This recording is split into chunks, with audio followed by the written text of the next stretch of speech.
Hello believers, welcome to the Just Praise Him radio show. I'm your host, Glynda Lomax, and I don't really have a title to my message today, but it's a kind of a follow-up to the Deadly Winter video.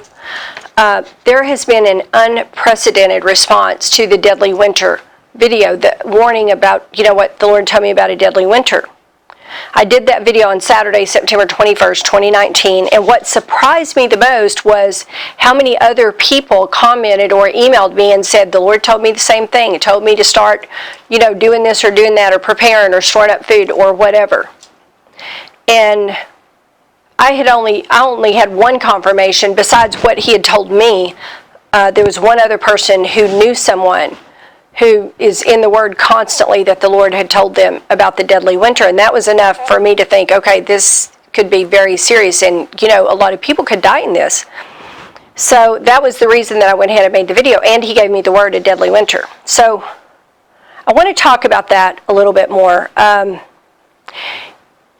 When I used to study prophetic words, before the Lord started giving me prophetic words, back in about 2009, when a bunch of us started making videos, I used to study prophetic messages, and what I looked for were multiple prophets who were saying the same thing, multiple messages that were coming out that were warning about the same thing.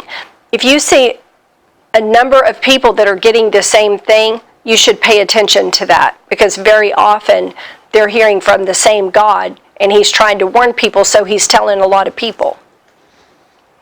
Okay. A lot of people have said, how do I prepare, and, what do I do? I'm a city girl. I am not a prepper, and that is not my area of expertise. I would not try to advise someone on that other than to tell you what I would do if I were in your position, which,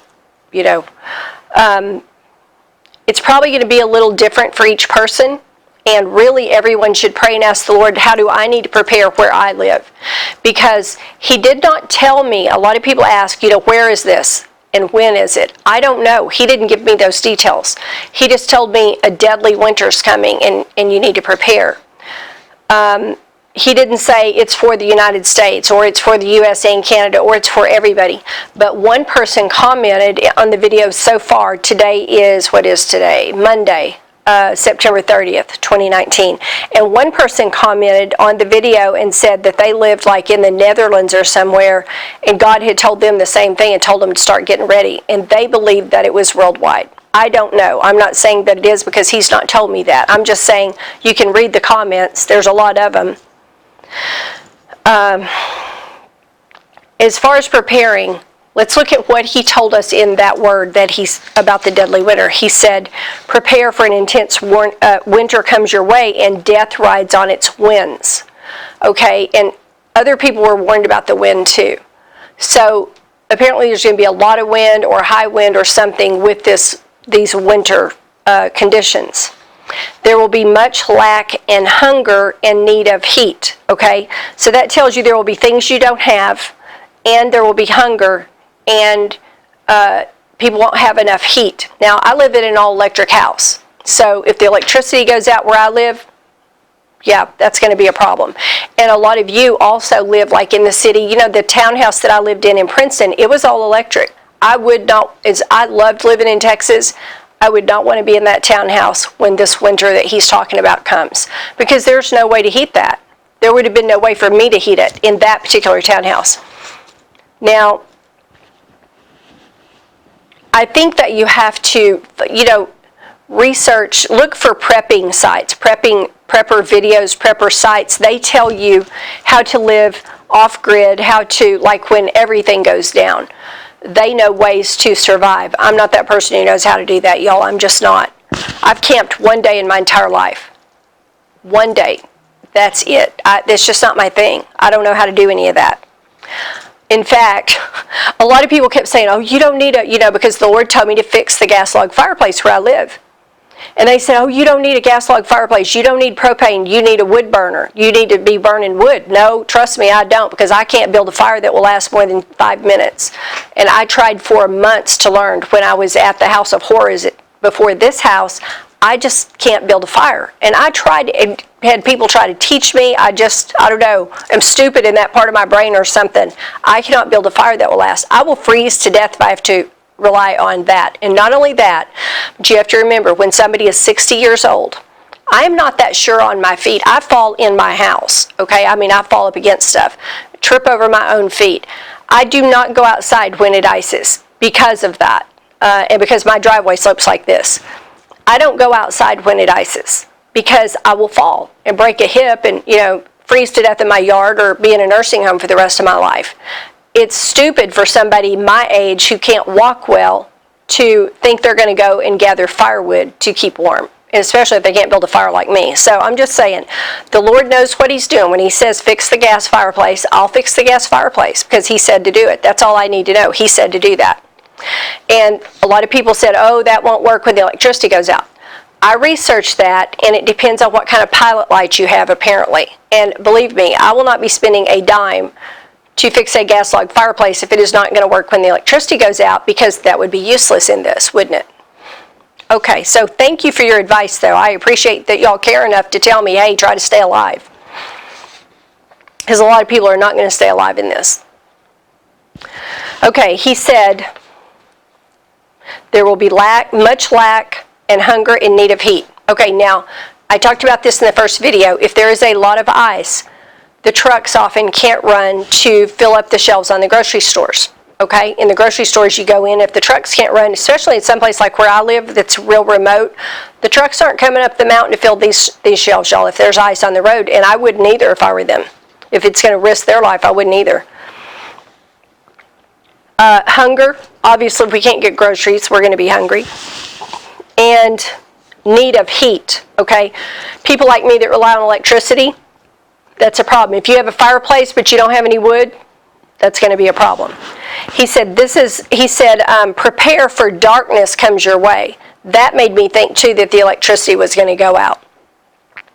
And if you have ever been in an ice storm, I've been through a lot of them in Texas, when the ice starts building up on the electrical lines, they come down because the ice is too heavy for them, or trees ice up and they fall on the lines and they bring the power lines down.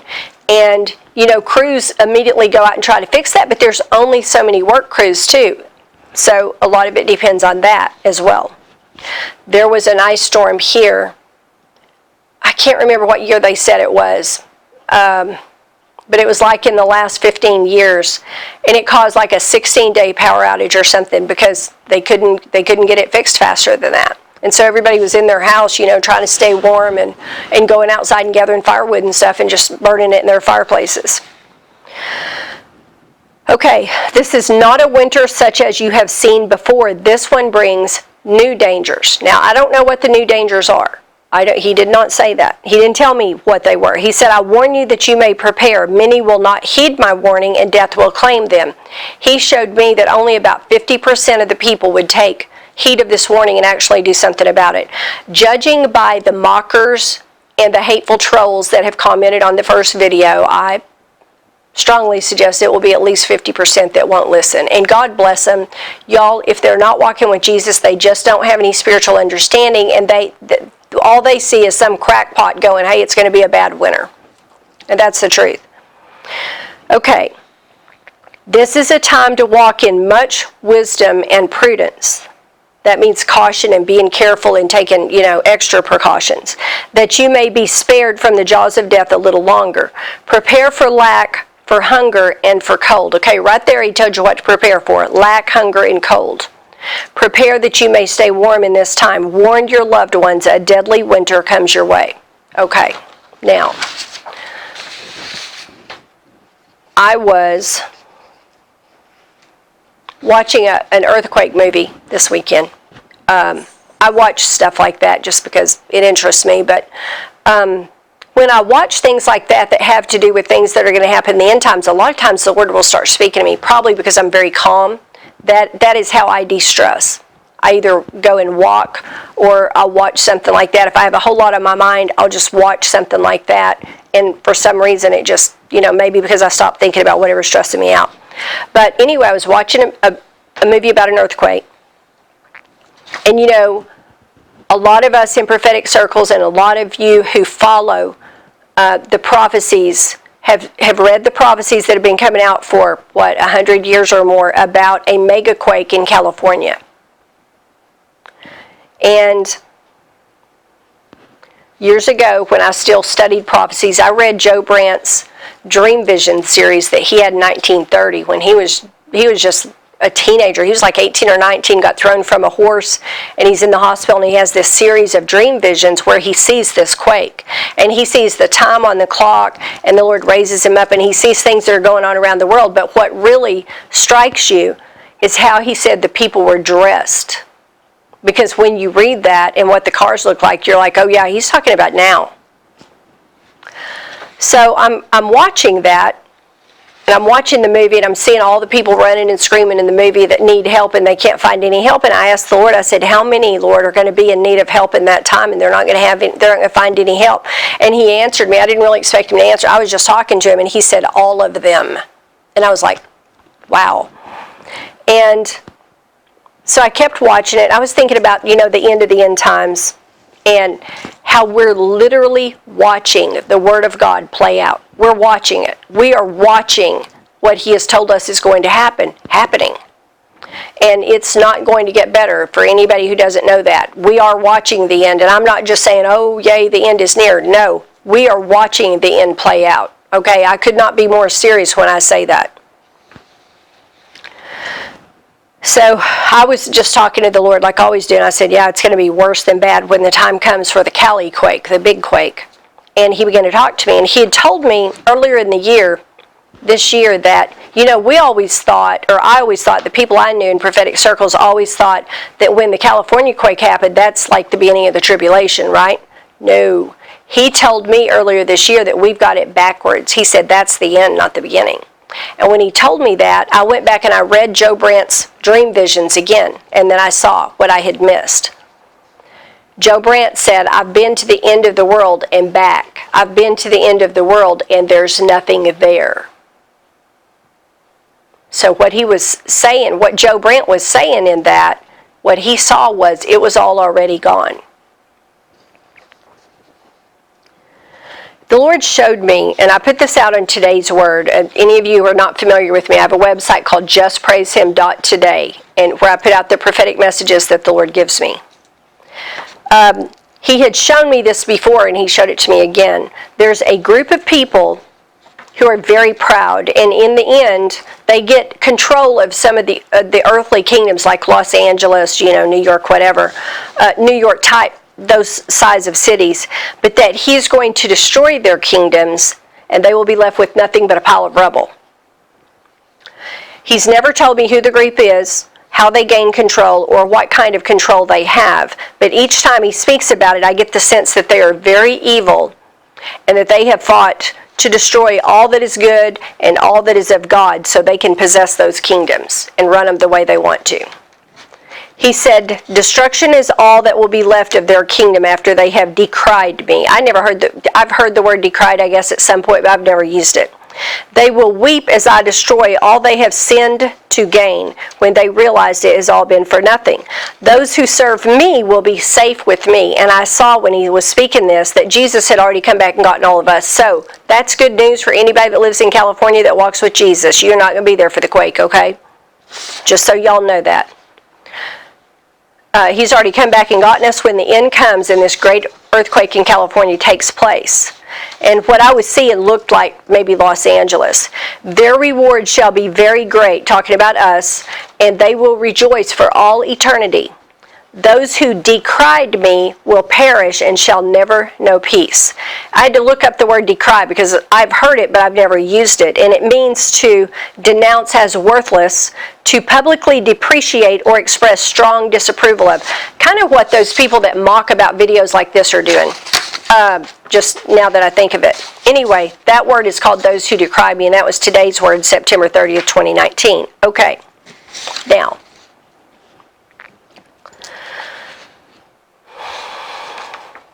I'm trying to figure out where to start. I want to only give y'all good information. I don't want to give you anything that's not going to help you. This is what I wanted to tell you. There have been people who contacted me and said, how can I possibly prepare? I don't even have enough as it is. All I can tell you is what I would do if I were in your shoes, okay? If I were in that position right now and I heard this warning and God showed me in my spirit that it was a warning that, I really did need to get ready, what I would do is I would cut my grocery bill by 10, 15%, however much, and I would take that amount I would just eat less. And I would take that amount of money and I would use that for prep for the winter, okay? That's what I would use. I would take that money.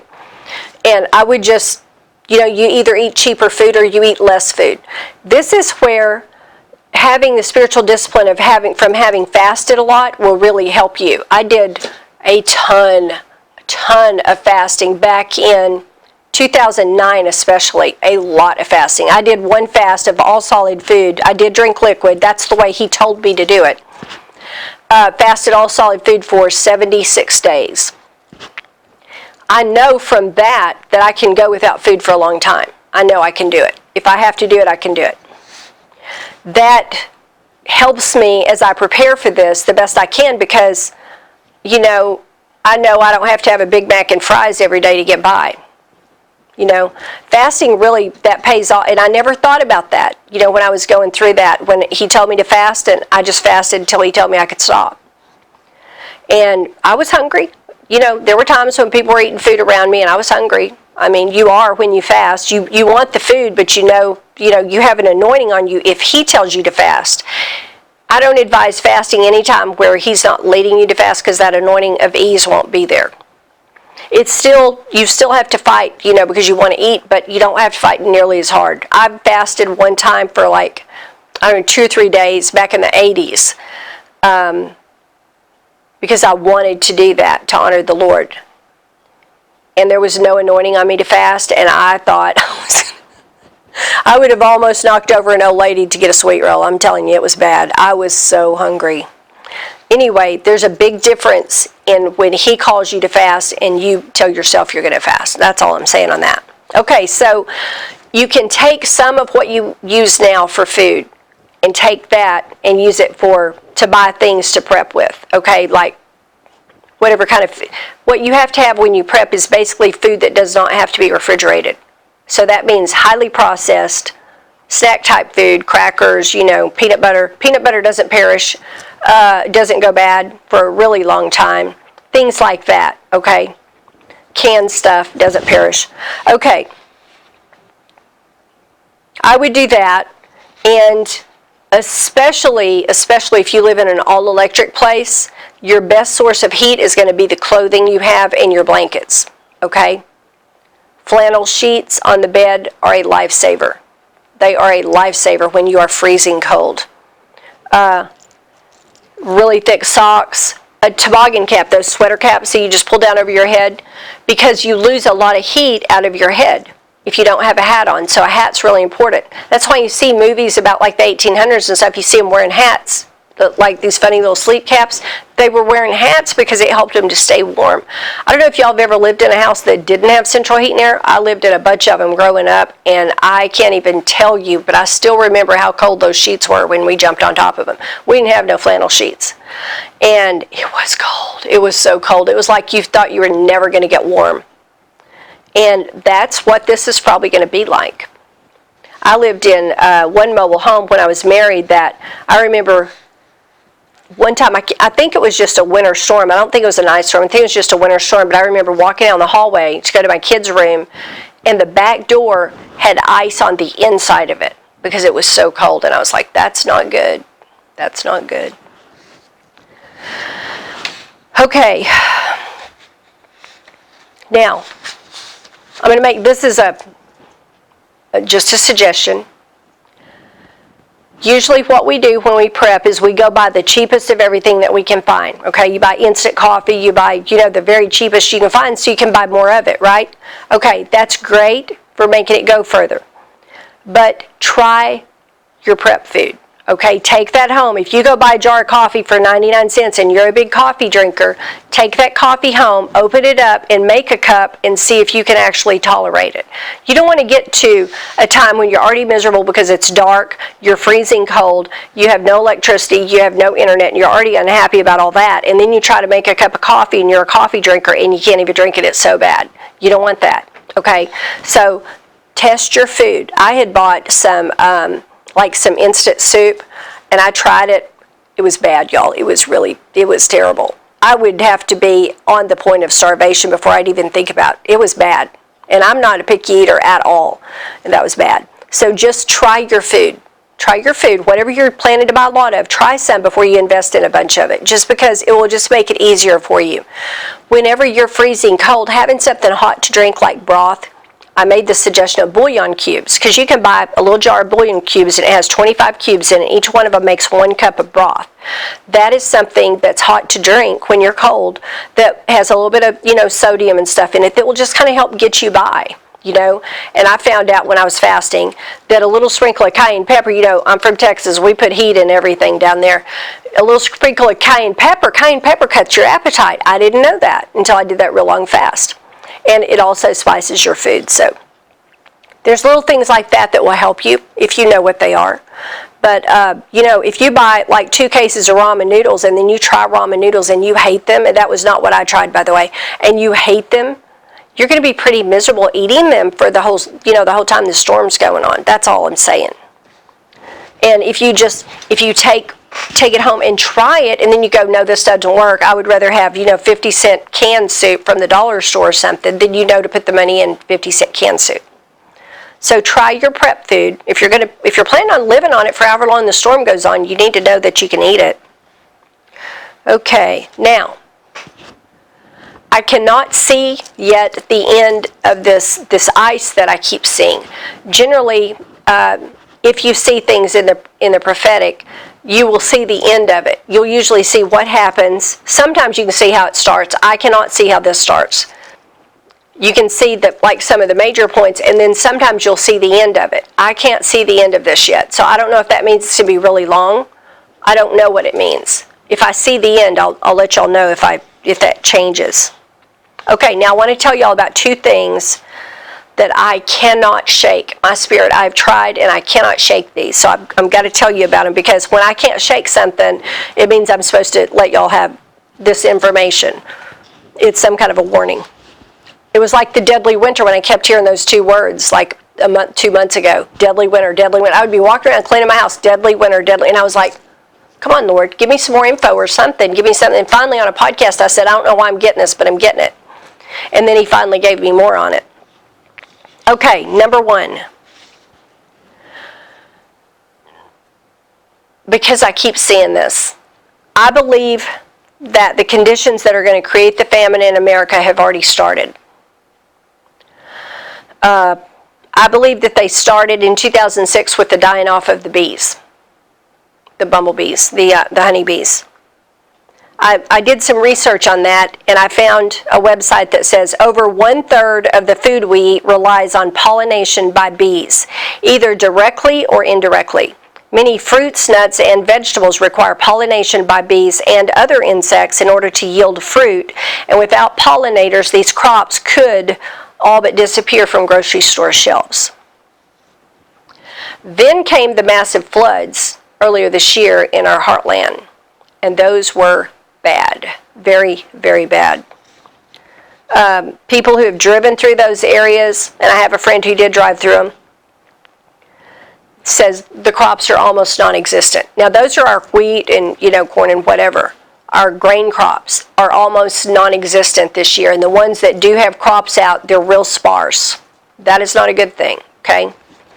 What that means is there's not going to be much crop coming in, which also affects people in other countries, because in America we pretty much produce our own food, and then we take the surplus and we ship it out to other countries, okay?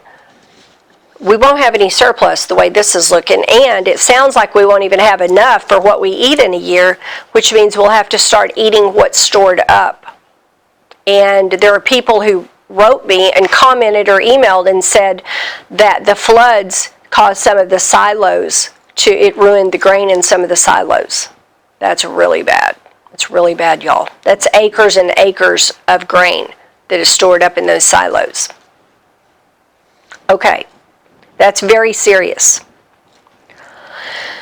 Because I saw recently in the spirit, and it really surprised me, but I probably shouldn't even be surprised by it, but I saw a time coming when we would go to the grocery store with our money for the whole week's groceries, and we would only be able to buy 2 items.